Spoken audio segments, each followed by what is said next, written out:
আন্দোলনে অনেক কিছুই তো আমরা দেখাচ্ছি, এর মধ্যে একটি ব্যতিক্রম বিষয় দেখাবো। আন্দোলন যখন এই রাষ্ট্রপতি বরাবর স্মারকলিপি দিয়ে শিক্ষার্থীরা এগিয়ে যাচ্ছেন ক্যাম্পাসের দিকে, তখন আমাদের চোখে একটি বিশেষ দৃশ্য চোখে পড়েছে। এখানে একটি কুকুর সঙ্গে আছে। এই পদযাত্রার শুরু থেকে কি ও ছিল? হ্যাঁ হ্যাঁ, ও টিএসসি থেকে চলে আসছে মিছিলের সাথে সাথে। ওকে টিএসসিতে থাকে সব সময়? সারাদিন TSC শুয়ে থাকে ও। আচ্ছা, সারাদিন টিএসসিতে থাকে। ও অনেক অলস, ও কখনো উঠেও না, ও মাংস বড় টুকরো খেতে পারে না, ও খুবই একটা অলস কুকুর। ও মিছিলের সাথে সাথে চলে আসছে। আসো, আসো, আসো।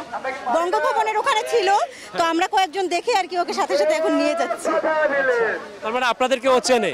সবাইকেই চেনে ক্যাম্পাসের, ও সবার অনেক প্রিয়। এই পুরো পথ ও আপনাদের সঙ্গে হেঁটেই আসে? হ্যাঁ হ্যাঁ, ও হেঁটে এসেছে, এখন হেঁটেও যাচ্ছে, কিন্তু ও এত অলস, ও হাঁপাই যাচ্ছে।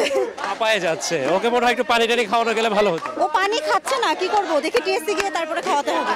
ও খাবার আমরা আসলে এই আন্দোলনে বা আজকের যে গণপদযাত্রা, সেখানে এসে ব্যতিক্রম বেশ কয়েকটি বিষয় পেয়েছি।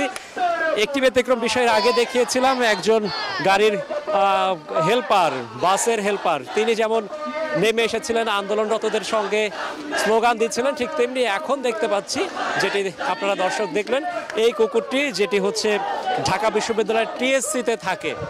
এই কুকুরটি ঢাকা বিশ্ববিদ্যালয়ের টিএসসিতে থাকে এবং টিএসসিতে থেকে সেই আন্দোলনের সঙ্গে কুকুরটি এই বঙ্গভবন পর্যন্ত এসেছিল এবং এই কুকুরটি এখন শিক্ষার্থীরা যখন এগিয়ে যাচ্ছে তাদের ক্যাম্পাসে, তখন এই কুকুরটিকেও শিক্ষার্থীদের সঙ্গে সঙ্গে এগিয়ে যাচ্ছে।